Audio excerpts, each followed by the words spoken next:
This is the CNC milling process. The working piece is fixed on the lathe. The cutting tool is moving forward and backwards to cut the shape based on the program.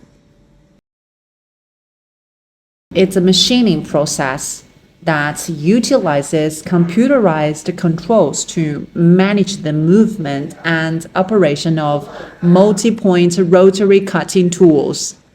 As the tools rotate and move across the surface of the workpiece, they slowly remove excess material to achieve the desired shape and size.